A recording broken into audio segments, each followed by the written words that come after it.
Welcome back to the Partnership Economy Podcast. I'm your host, Dave Yovanno, and today we have a fantastic guest joining us, Brianna Doe. Brianna's career path is anything but ordinary. With experience across brand, agency, and creator roles, she has honed her expertise in influencer marketing and brand strategy, culminating in her role today as founder of Verbatim, an influencer marketing agency, and a B2B creator herself. In this episode, we'll dive into the evolving creator economy and the disconnect between marketers and creators, tactical insights into how to work with creators, compensation models and measurement techniques, and finally, innovative ways for brands to adapt to new consumer behaviors. Plus, Brianna shares her perspective on how the creator economy is still full of untapped potential and how brands can rethink their approach to influencer marketing. Stay tuned. I'm excited to introduce today's guest, Brianna Doe. She's founder of Verbatim and a B2B creator herself. Brianna, how are you doing today? I'm great. Thanks for having me. Awesome. I'd love to start at the beginning and just, wondering if you can share with our audience just a few highlights of your career journey and exactly how you got to where you are today. First things first, never thought I'd get into marketing. I studied film in college, fully planned on becoming a screenwriter, and then ended up working for some nonprofits during my junior and senior year. Completely fell in love with marketing and decided to pursue it full time after I graduated. So I spent the next 13 years just really diving into like the fast paced startup life. I call myself industry agnostic. I worked in D2C e-commerce, sustainable tech, B2B SaaS, you name it. I probably worked in it. And I always just wore a lot of hats. So my main focus was mainly influencer marketing, but I did also dabble in graphic design, brand strategy, content marketing. And I think that really set me up to create more of a full service or full-fledged influencer marketing program for different brands because I understood how they work really well across other departments and across other teams. So like I said, worked in-house for 13 years, was always doing fractional marketing work on the side, and then ended up launching Verbatim in October 2023. The job market and the, economy was what it was. And I really wanted to build something for myself. So a couple of weeks before I was set to launch it, I actually got laid off. So the timing was perfect. It sounds like you've worn a number of hats across a number of industries. You've been on the consumer side, business side, design, agency side, operations side. Is there a common thread, would you say, that's tied your journey together so far? Yeah, I think it probably sounds a little cliche, but I will say storytelling. Like I am just really passionate about helping brands tell the entire story of their brand, not just pieces of it, and to tell it in a way that actually resonates with their target audience and with their buyer, regardless of whether you're optimizing for revenue or clicks or impressions. You should be trying to tell that full story and make sure that your customers and your buyers feel like they're part of a community and feel like they're part of the journey with you, because that's how you actually build those raving fans that we all talk about. But, you've been in, call it influencer marketing before it was cool. I remember you telling me in the past. And that's kind of the way you put it, essentially. Now that you've recently become a creator yourself, how's that experience shaped your view of what's working and maybe what's not yet, and how brands are at least attempting to work with creators today and vice versa? Great question. So for context, I was in it before it was cool, back when it was a little weird and people didn't know why you would pay somebody to promote your brand. And I only started creating content about 3 years ago on LinkedIn. And I didn't go into it expecting to partner with brands. I really did just want to kind of dissect my career journey and network and make more connections. But when I did start getting those requests for brand partnerships, I saw it as a really cool opportunity, right? I'd always been on the marketer side. I knew how to negotiate for a brand. I knew how to build an influencer program, but I had this opportunity to actually see what it was like as a creator and what the experience was like and what my goals were and how they shifted when I put the creator hat on. And I do believe that it's made me a sharper marketer. Like, I think it's really easy to just focus on your own goals as a marketer, right? Like, we're looking to drive X amount of revenue or increase our market share or whatever the case may be. But creators, whether they're full-time or do it on the side, they put a lot of work into the content that they create and the audience that they've built. And so making sure that we're like valuing that and giving them the tools that they need to succeed. It's exciting to be able to be on both sides and really help both parties navigate it in a way that I wasn't able to before. That's another theme that I'm really anxious to unpack with you, because there's a lot to learn from your experience and what you're seeing on that creator side of things. But before we take a look at that side of the equation, if you will, maybe first wanted to start with, just acknowledging the fact that there's just so much noise, so much oversaturation from brands in general these days. When you look at it from the consumer perspective, how do you think that affects the modern consumer journey today? Like how they're, finding out about brands, how they're making decisions to buy from brands, et cetera. I feel like a broken record with this because I feel like I rant about it all the time. But to your point, we are oversaturated with content and ads. I mean, if I open my inbox right now, like my personal email, I wouldn't even be able to find the emails that I am looking for because there are just going to be so much promotional content in there. If I went on TikTok or Instagram right now, same thing. I could be trying to find my friends' content, but I'm just going to see influencer post, ad, collaboration, just this constant scroll. As we're seeing this oversaturation of content, both good content and not so great content, we're craving more and more actual connection, whether that's in person or digital. And it feels a little counterintuitive. I'd be curious what you think, but especially with this rise of like AI and tech and all of that, you would think that we would fully embrace just this, all of this content and all of these ways to engage. But if they don't feel genuine or authentic, it kind of just becomes noise, right? And so I think for brands, that's the new challenge that we have to figure out, or the new-ish challenge is, okay, the problem isn't creating content. Brands are doing it, creators are doing it, brands and creators are doing it together. What we really need to do is create content that will stand out and that will resonate and that will actually help our buyers or target buyers feel like they're a part of something. And I think the goalposts are always shifting, like the way that we define success will always shift. But if we're craving connection as consumers, then as marketers and brands, how are we actually setting buyers up to experience that? Just on the topic of just the noise and the overload of information, I would agree 100%. There's just too much, whether it's email, messaging, there's too much choice. There's, I can't remember, you might know, there's a term or a description that somebody called where there's just, oversaturation of choice. Like we used to walk into a store, it could be a drugstore, and there's like three different products that we would choose from. Now there's like 100 of the same thing. And so how do you, process all of this choice and make a decision without feeling kind of overwhelmed? And then the other side of it, from a consumer standpoint, I think you would agree that, for the last 100 years, you've had brands talking at consumers, right? Sharing unverified messages, their claims, their perfect image of this utopia sort of thing. And the end result, they get the product and it's not as advertised, essentially. So, just kind of generally as a society, we've just kind of accepted that that's just the way it is. Just you don't quite trust exactly what you're being spoon fed. But now what I think is that we've shifted to a much more dynamic and circular path that has been built on community-based discovery. You hinted at that already. And I think the big challenge here is, brands are kind of in this tough spot now where they've got to build trust and credibility with their consumers, and they've never had that challenge before. I think that's the biggest challenge. They should just say it, the way they picture the world as perfect, and that's not reality. And these community-based interactions and engagements is really what's verifying now what brands are saying. And so, I think to be successful, brands have to be dependent on these other voices advocating for them and promoting them.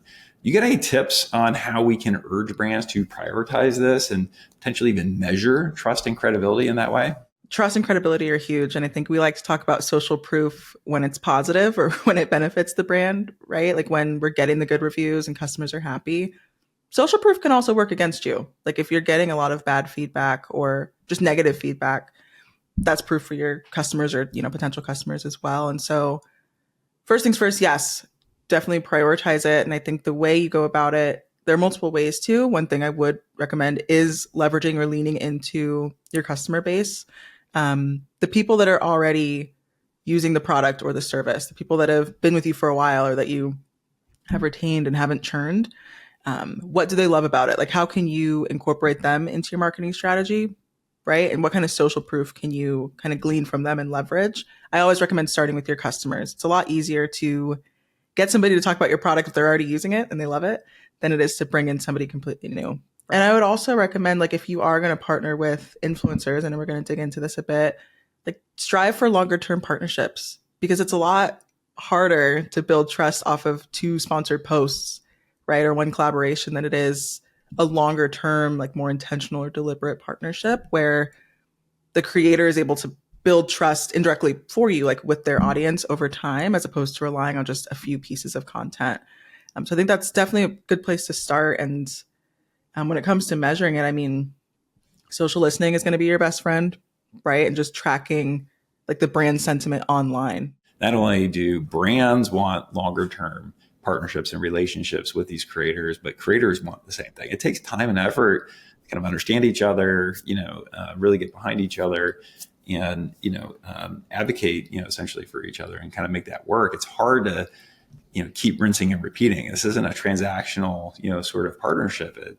There's some longevity to it. It may not be years and years and years, but it's certainly beyond like a typical campaign 30-day flight date, that the world of advertising is most comfortable with. Deep down, I think I understood that when I just worked in marketing, but I think it clicked on a different level or to a different extent when I started creating content too. Like as a creator, I don't want to be working with a new brand every month. I don't want to look like a billboard. Nobody wants that, and even outside of that, if I'm working with a brand, it's one that I either have already been using and I'm a huge fan of, or I was able to use the product or service for a while first and now I'm a huge fan. Like I want to be able to cultivate those relationships and keep the partnership going.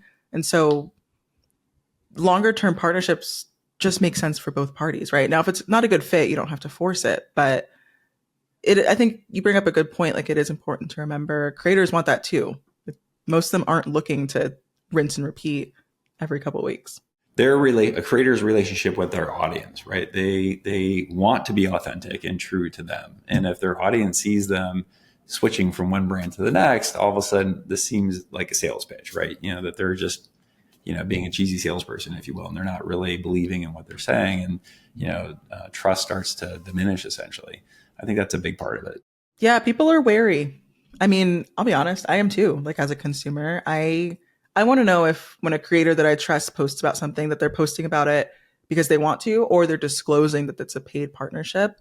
Like it's so easy to break trust, especially in such a digital landscape, right? Where so many brand partnerships are popping up. And as a creator or as a brand, like trust and credibility, like I said, are easy to break and easy to lose. And so making sure that you're prioritizing that, like I said, even with disclosures, like as a brand, I don't want to work with creators who don't prioritize being upfront about partnerships too, because that's just another thing that can reflect poorly. Yeah, when I think about it, now that you're talking about it more, like my career in MarTech, if you will, started back in the 90s and working with publishers back then in your traditional advertising model, they cared about those same things. Like they cared about the quality of ads on their site, but there was some separation there. Like they could accept lower quality ads. They didn't want the shaky, banners and things like that because obviously those are annoying. But I think they tolerated some lower quality advertisers. I think because there's a degree of separation there. They understood that it's the brand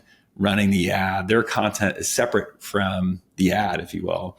And in this world, they're interwoven, right? It's like if a creator is advocating for a brand, like the content is woven into the promotion essentially. And so there has to be a higher bar in terms of quality essentially and belief, I guess, in what they're saying.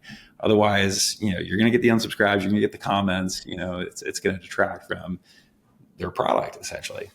I think you hit the nail on the head, especially when it comes to marketers or brands that don't want to give up control of the content that the influencer is creating, right? So like I run into this often. I'll work with a client.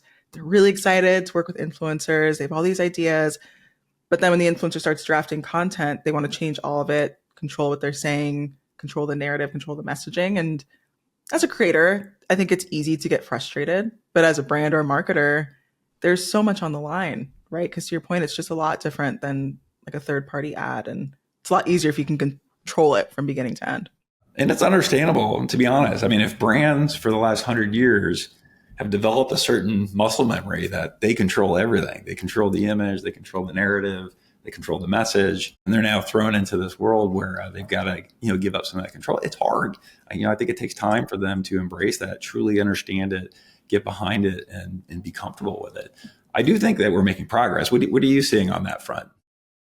I think we're making progress too. I think the more established or comfortable the brand gets with influencer marketing and working with creators, the more they kind of release the reins. And I think too, especially in B2B, as we're seeing influencer marketing kind of proven out a bit more, like, okay, you don't have to control it from beginning to end. You don't have to treat this like a paid ad. You can give them control. I think we're starting to see more trust kind of being built there between brands and creators. And I'm also seeing creators advocate for themselves more, which I do think is important. Like negotiating a certain number of revisions or final creative control, or whatever the case may be, which I like. I think it's important for both parties to have some say in the relationship and how the partnership is formed.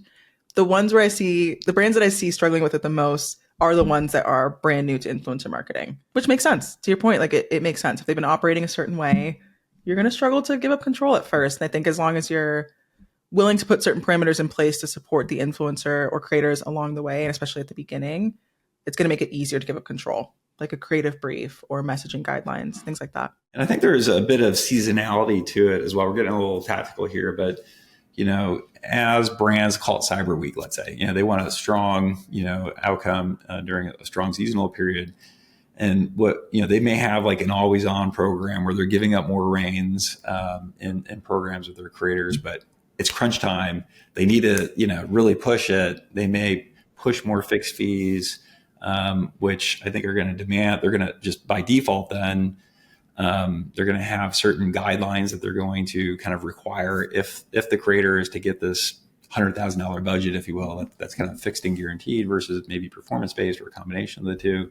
Would you agree with that? Like there's some shifting of balance, if they're really requiring, certain things in the content that these creators are creating that typically the trade there is like more of a financial commitment or a fixed commitment in compensation. There's a bit of a shift in balance of how they're compensated in that way. Yeah, that's a great point. So yes, completely agree on the seasonality point. First and foremost, sometimes there are just going to be campaigns or seasons where the brand needs more control. We are promoting something very specific.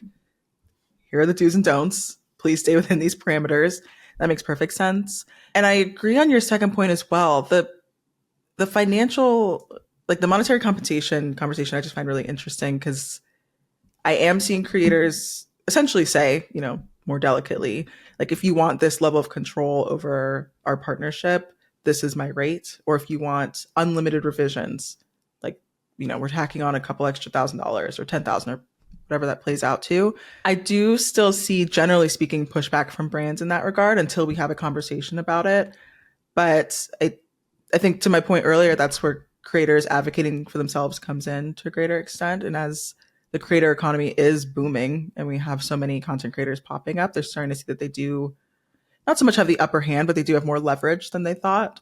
So that's where, I would say if you, as a brand, if you want that level of control, you are going to need to be prepared to cough up some extra cash. So maybe in summary, I think the key points there are, maybe it's okay and it's even to be expected that brands lean in a bit more at times with guidelines and things like that. But maybe the two takeaways from that: one, it shouldn't be all the time, right? It should be sparingly, maybe during an important seasonal period. And two, they should be expected to, kind of balance out how they're compensating creators if they're, asking to engage with them in those ways. Meaning, the more they're trying to assert control, the more you're paying fixed fees, you're maybe paying a premium, that sort of thing.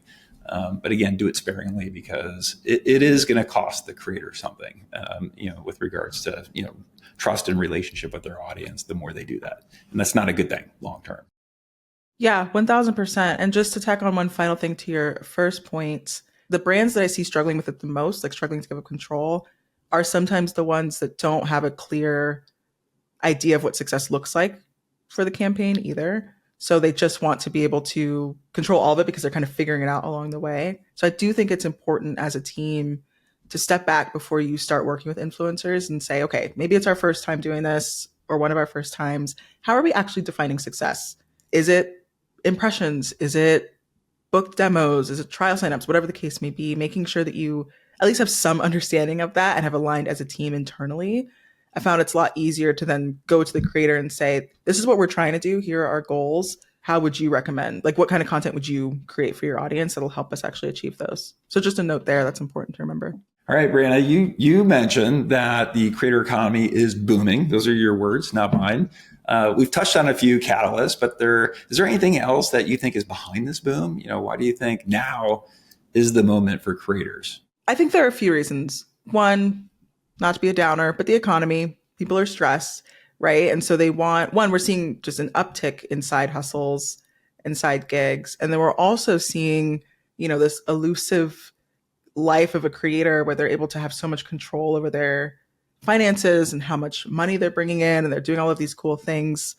So I think that's part of it. I think it's really appealing, especially to younger generations. And then I also think as platforms are providing more support for creators in general, like the creator fund through TikTok, right? Or how YouTube is really starting to lean in to the creator economy. Since there's more support there, the barrier for entry is a lot lower. So you can just get out there and start creating and see where it takes you. I mean, it does look appealing, right? Sometimes I think about starting on TikTok. I'm not going to, but I still see people just starting every day and starting to create content. And I think there's just a level of freedom that comes with it that really attracts folks. It is fun, when you create something and you put it out there to be judged by someone, and people engage with it and either like it or don't like it, or they add comments. That's really what social media is all about. It's just really, I think, tapping into our nature as humans, and we are social animals. So I think there's that aspect of it, and that combined with just the fact that we've been evolving. Like if you were to think back 10 years ago, YouTube, it goes back probably beyond that, but I think roughly 10 years ago, people were posting content about products on YouTube. They get a new laptop, put it on the workbench, hook it up, run these benchmark tests against the old version of the laptop, and they would just kind of test everything and calculate like how much faster things are. Those are kind of some of the videos that I would look at.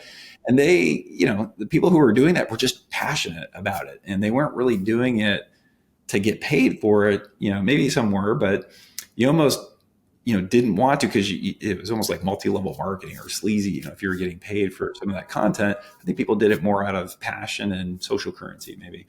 But it has evolved. I think where it is to be expected that as you're sharing information about products, it's expected that you're earning some form of compensation from that. And that shouldn't detract from the authenticity of the content that you're publishing. I think it's just generally expected now that, people are putting content out there, not just for a job. They really are passionate about it, but it's okay if they got compensated for that as well. And that ties in with your other point about the gig economy and just people looking for a side hustle, just different ways to kind of, monetize maybe some of their passions.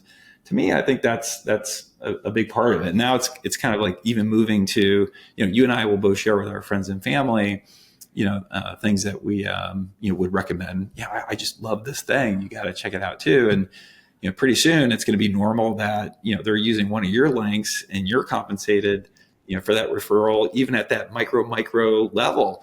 And I think that's okay, to be honest. So I just think that sort of sharing is really becoming the norm, and compensation for that sharing is becoming the norm as well. So I think that's partly what's driving it as well. There's just this flood of, endless commercial content, commercial information available, like anything and everything that you're looking for. Somebody's got an opinion on that. That's pretty cool.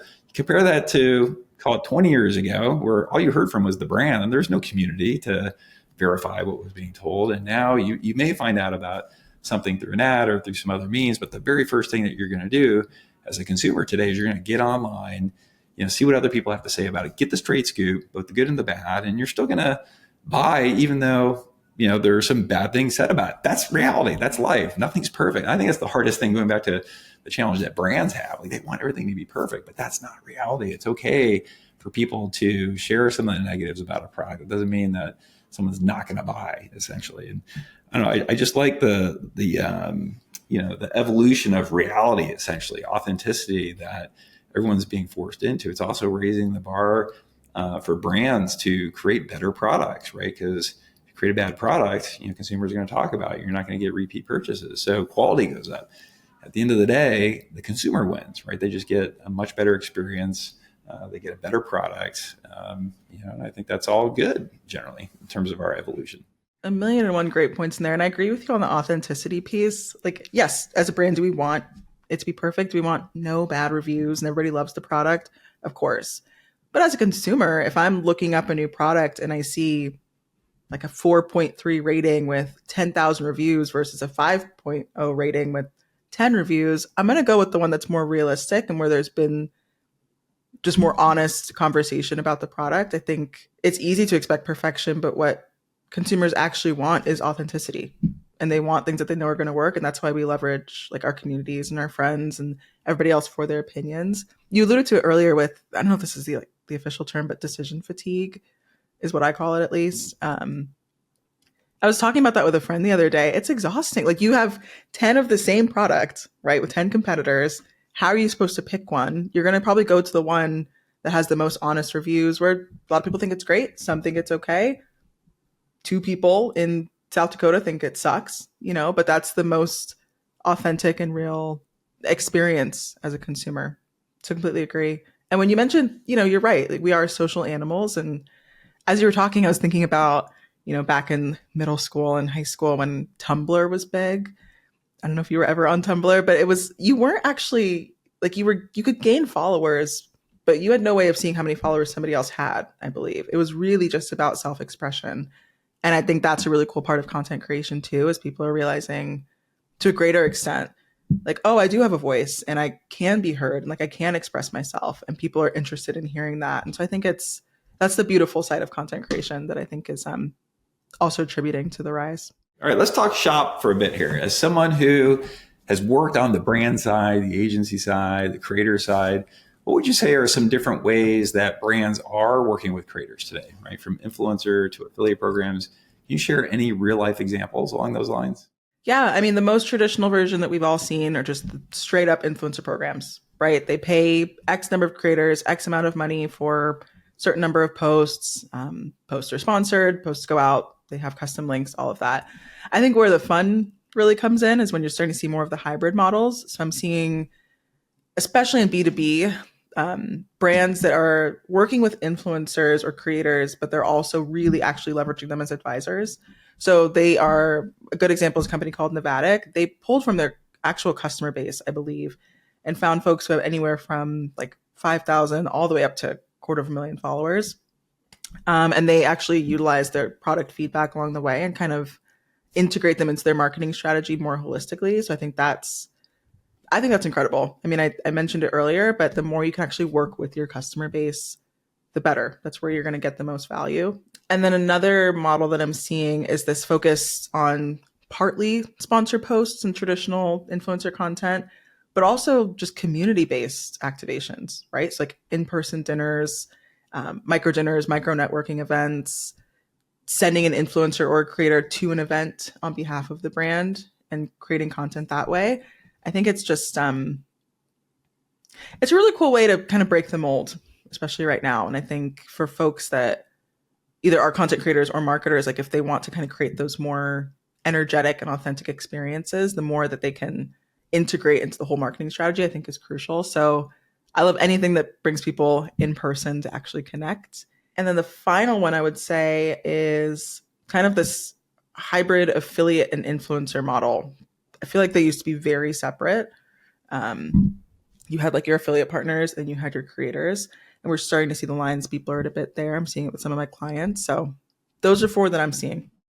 Excellent. Yeah, you mentioned events and just us as a company at Impact.com, we have stumbled across this ourselves. I don't know if you're seeing it. I think that's what you meant by it, but it's interesting when you host an event and creators participate, like you get very strong turnout if it's, an amazing, I'm not going to give up venues that we've been using that have been high turnouts. I don't want to give away trade secrets, but it's amazing to me, and it makes sense, right? Because creators especially need that backdrop. They need the storyline. They want to look special. They want to look unique, that they're at this amazing place with these amazing people and there's pictures and videos to verify it. You know what I mean? It kind of helps with their content. Right? So if you're looking to engage with creators, I think it's an important part of your strategy actually are the venues, right? The places that you're gathering with them to help with how they're producing content. It just verifies them as a creator with their audience, I think. That's a great point. Yeah, you don't want to just plop them into like a warehouse that you rented and have some food in the corner. Like, what is an experience that you can create that the creators can actually benefit from and that will make them, like, what will have them leave still talking about the event and what can you give them at the event that they can use that your name is then attached to? I think that's an important question too. I mean, I've seen it done different ways, like having a photographer there so they can get new photos for new content, or having like a booth set up in the back where they can work on their podcast or produce video content, things like that. There's so many ways to go about it, but turnout is very strong when you incorporate creators. It's interesting. If you're enjoying this podcast, we'd love to see you at Impact.com's partnership experience in Austin, Texas from June 9th through 11th. Join us for 3 days of partnership innovation, including future-focused keynotes, panels, and workshops, tons of opportunities to network and book meetings with publishers, brands, and more, a welcome reception at Bangers on historic Rainey Street, and IPX Fest, a festival-style party filled with all things Texas hospitality. To secure your ticket and a $150 discount, check out the episode description or go to events.impact.com/IPX Austin and enter code podcast. Finally, if you're interested in sponsorship opportunities, please email events@impact.com. Now back to the show. Do you have any tips on the right way to compensate creators? We've touched on this a little bit so far, but what else would you say, recommendations or advice to our audience here about how to work with creators in terms of how they're being compensated? You have to focus on providing value for the creators. A lot of the time, that's going to be monetary, right? But it doesn't have to be. Like if you have a really strong product that people just love, and maybe the price point is such that, it's not accessible to everybody, how can you incorporate that into your negotiations? But it has to be something that people actually want. I think we have to have a certain level of self-awareness as marketers about if it's, worth negotiating. So yeah, the most straightforward option, monetary, right? Don't be afraid to negotiate, but there are different ways to go about that. It could be a straightforward fixed rate. Example, you have Jane Doe, the influencer. She charges $5K per rate. 2 posts, you pay her $10K. Or there's more of like a performance-based model, which you alluded to earlier. So maybe Jane reduces her rate to $2K a post, but then you pay her a certain dollar amount, per impression or per 1,000 impressions. That's like one performance-based model that we're seeing a lot of. And it depends on the creator, truly, like if they'll go for it, but that is a negotiation tactic. The nice thing with that is that creators aren't capped with their rate. The bad thing about that is that it's harder to budget as a brand, especially if a post goes viral. And then, like I mentioned or alluded to, a mix of like gifting and monetary compensation can work too. Giving them access to your, product, if it's a service, for example, I would not consider that gifting. They do need access in order to test it out. But if you have a physical product or something that you can give them as part of it, that can be appealing as well. Yeah, I would agree, especially, on, the hybrid side of things. Like it's, I think brands come into this, again, it's understandable, 100 years of doing something one way where they're perfectly controlling, the creative, the message, the narrative, and all that.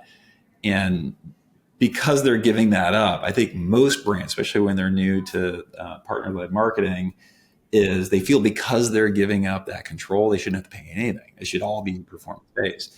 And that is not the reality. I think I think we both agree in working with creators. Like creators have to invest the time to get to know the brand, do their research, produce their content. There's some real cost, time, resources. There's an investment there on their side. To me, it's only fair that they be compensated, even if it's a nominal form of compensation on a fixed basis, to just post something. And that post, depending on who the creator is, and it's something that us as a platform at Impact.com are working to improve, like giving brands the insight, hey, what is the value of just that post, essentially, so that you can kind of like justify some form of fixed payment plus, the performance side of compensation, right, as, they generate business results, let's say, from that post. So I do think that is, kind of the winning strategy, at least to kind of start with. And to your point, like as they get to know each other, you can flex between, performance and fixed and kind of find the right mean. But it's really hard.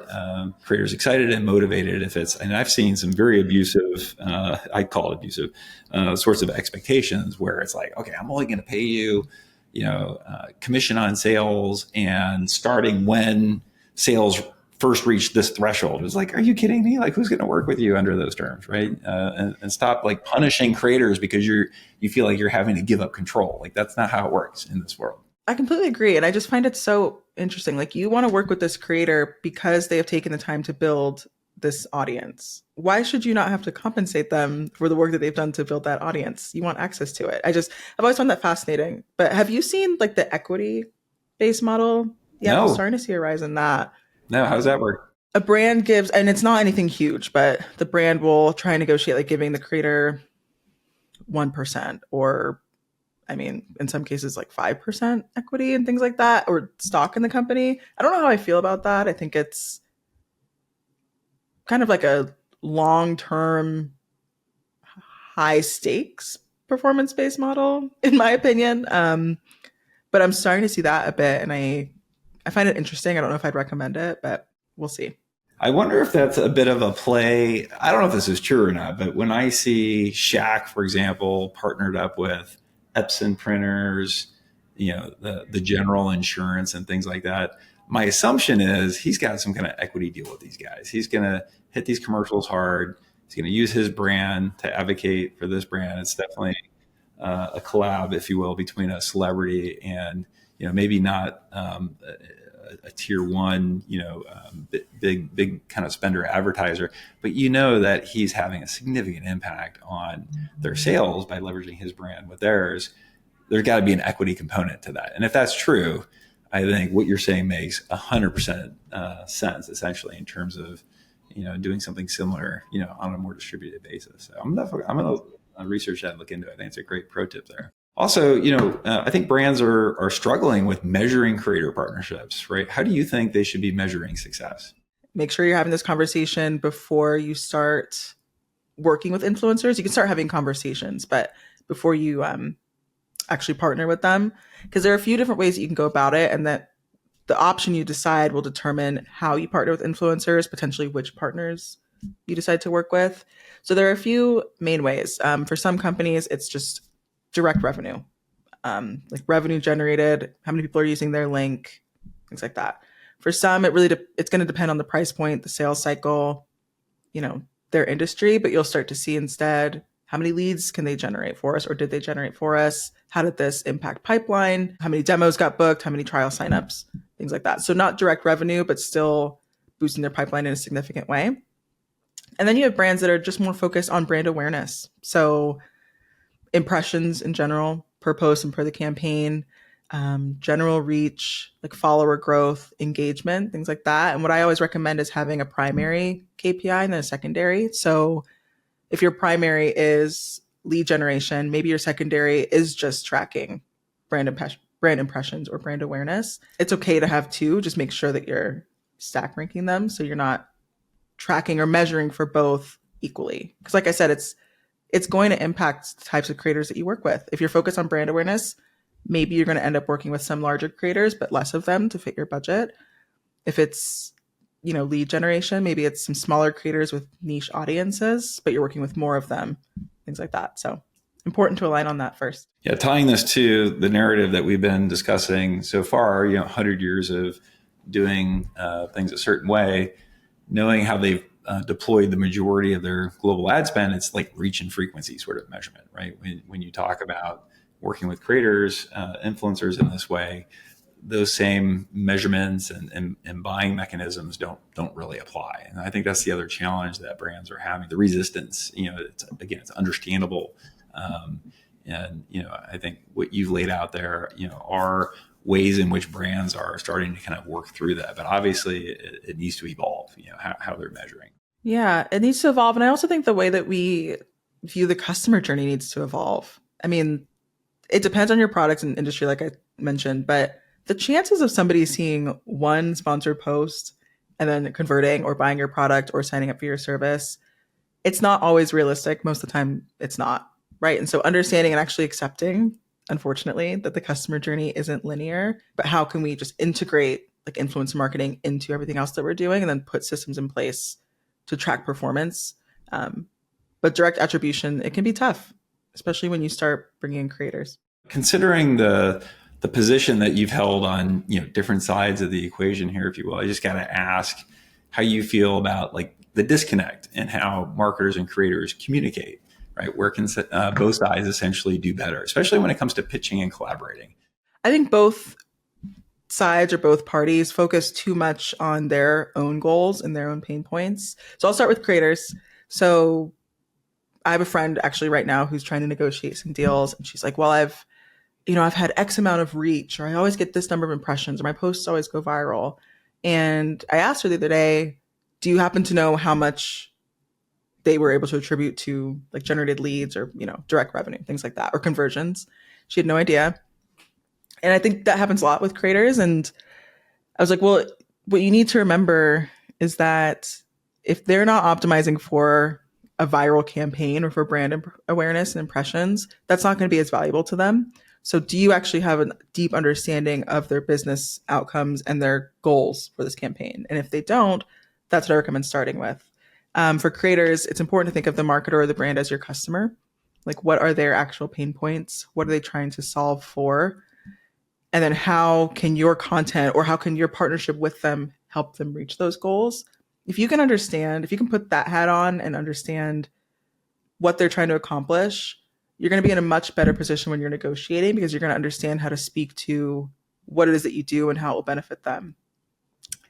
For marketers, I think I'm laughing because there's a lot I could say, but I think the main thing is not devaluing the work that creators have done. We talked about this a little bit earlier, like not devaluing the work that they've done to build their audience to this point, this audience that you really want to leverage and speak to, and not undervaluing the amount of time and effort it takes to create good, authentic, engaging content.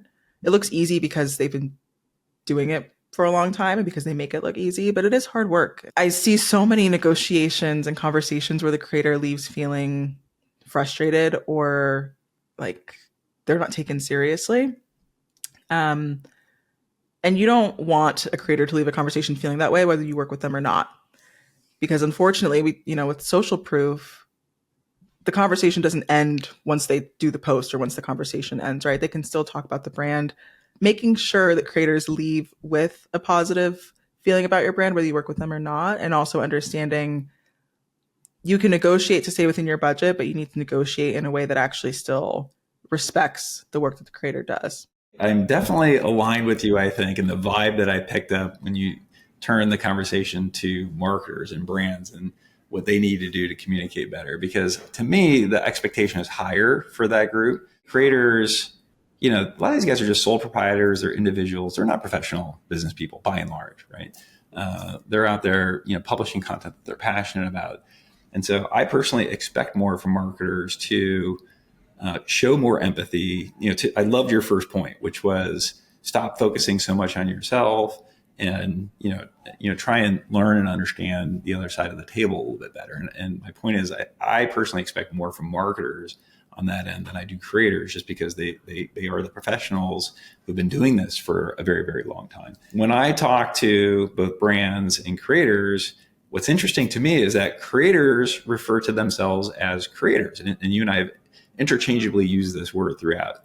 When you talk to brands, they typically refer to them as influencers. Think about what that means. Just that subtle description to me is big, right? The way marketers think of creators is your job is to promote my products. That's not how they see themselves, right? They are creators. They're publishing content of many different forms, a fraction of which is about products, and in particular their products, right? Their whole content stream is not about products. They're not professional salespeople just out there pitching one product after another. They're pitching their life and other topics. And then they weave in certain products that they care about as a way to kind of earn essentially from the content that they're producing. And so I think marketers just need to understand that better, to be honest, right? They truly are creators and trying to align themselves with, creators who align with their brand and hopefully get them to advocate for it and give some direction, but don't try and control the whole thing. But I think that one small point is actually a really big point that most marketers and brands don't fully realize. Maybe would you agree with that? I would completely agree, and that's a really good call out with the influencer versus creator conversation, because we have been using it interchangeably, but most brands don't. And like even as someone who partners with brands, I am very uncomfortable with being called an influencer. I'm a creator who sometimes partners with companies. And you're right. I do put more of the onus on the marketers when it comes to defining success and then communicating that to influencers, like setting them up for success. To bring it back to one of the points we made at the very beginning, so it can be a longer term partnership, so that it's mutually beneficial and that it's a win for both parties. It is on the professional in this situation to communicate that and make sure that, both sides of the equation are taken care of and valued. And I think that's one shift that I'm seeing in the creator economy that I really appreciate. Is I think there was this point, and it was very short in my opinion, but there was this point when creators were kind of not taken as seriously if they did partner with brands and if they did promote products. But it's a lot of work, and it's okay to want to get compensated for that work, even if it's not, all the time. And so as marketers, we need to create the space for them to basically fund the work that they do without feeling like they have to sell their soul to get a partnership. Then also make sure that they're set up for success. Right. Okay, you threw out this term, and I almost took the bait then, but I kind of saved it towards the end to kind of bring out the AI sort of topic. And, I think what we're seeing is a classic case, honestly, let me know if you agree, of innovator's dilemma right now. We're seeing platforms like Google being forced to disrupt their own core model just to keep up, even if it cannibalizes their core business.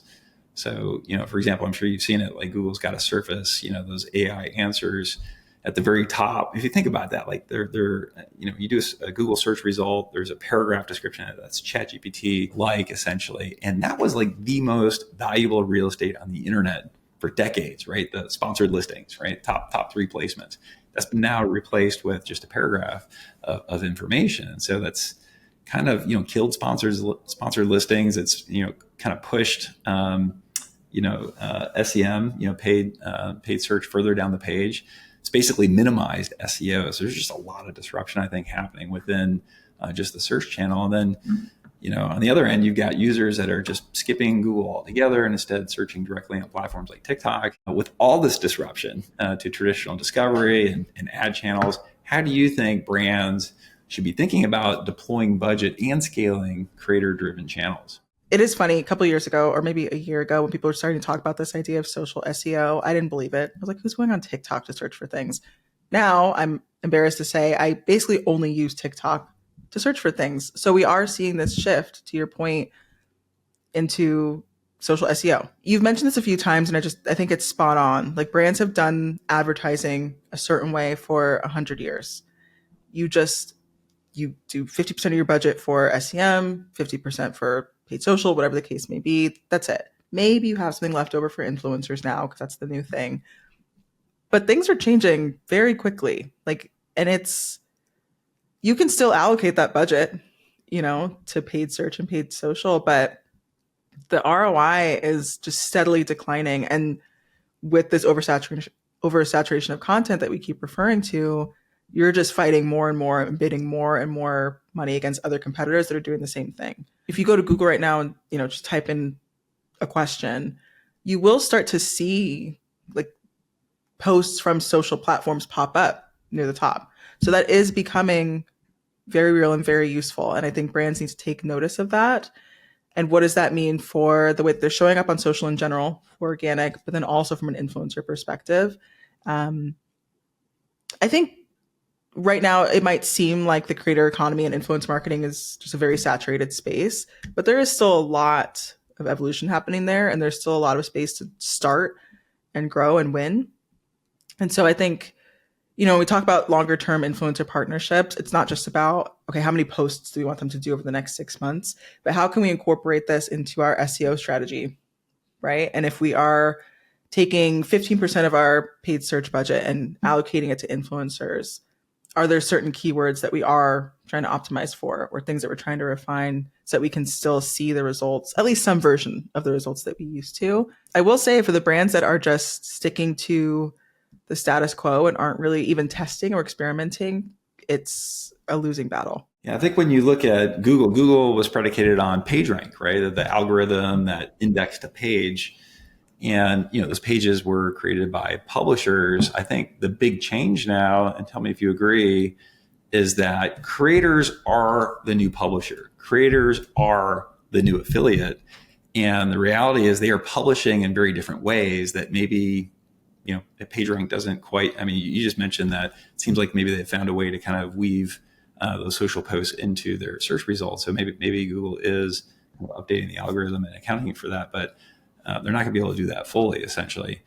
But if kind of all that essentially is true, one question I have for you around the Gen AI topic is: do you believe that Gen AI can replace what creators are doing today? And this kind of ties me back to the human and animal instincts that we have. Like I just to put it out there, like I question whether or not people can really trust AI generated reviews or descriptions, or you're just going to kind of like, do you have to hear it from a human? How do you see it in terms of how Gen AI plays out on this topic? If it's just a yes or no question, I could see that working. But to your point, at this point, at least, this could always change. I might eat my words in 5 years, but I think that we are still craving that social proof. Like, we want to learn from our community. We want to learn what to do, what not to do from our community, not from AI. And I alluded to this earlier, but people are wary, not just of influencers not disclosing their partnerships, but of artificial intelligence. And even while we're seeing it being utilized in really cool ways, I think that level of mistrust is also growing. And I've noticed even when I try and use AI, I still double check the results. Like, I don't really trust the answers, And so I think there's room to embrace Gen AI and see how you can make it work for your brand, but it's not going to replace just person-to-person connection and person-to-person endorsements. I don't see society allowing it to fully replace like the trust and credibility that we build just with other humans. There's a concert effect here. There's surround sound. I see how these things coexist, at least in my mind, where, just recently, my daughter was in the market for a new car. This actually ties back to one of our very early points that we were discussing around just all the noise and all the choice that's out there. I personally see Gen AI being helpful in sorting through some of the noise. And then once you curate that list down to a smaller subset, then turning towards, people that you trust to really kind of make that decision. So my daughter was in the market for a new car, very confusing, all the trim levels and whatnot. So using something like ChatGPT to kind of sort through, okay, these are the two that I'm interested in. And then going to a review, a test drive, somebody pointing these things out and talking about their real experience, with one of the two, really helped make the decision. So I personally can see how these things coexist. I find it hard for humans to rely solely on kind of a computer generated, answer, if you will, in terms of making, choices about certain things. And I agree with you too. Like, this is all evolving. We're still nascent, I think, in terms of this journey. But it's going to be really fascinating to see how it evolves. It will. And I agree with you too. I see it as supplemental.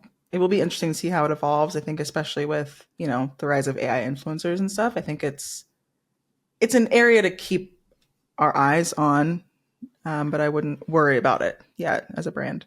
All right, excellent. We're nearing the end here. I wanted to kind of try and wrap by just asking, what trends that you're paying attention to. Is there anything top of mind right now in the world of creator marketing that you think you should spotlight for us? Well, yeah, I will say actually AI is a big one, especially with the AI influencers and just this focus on like integrating AI into our marketing programs. So that in general is just an area that I think is worth noting.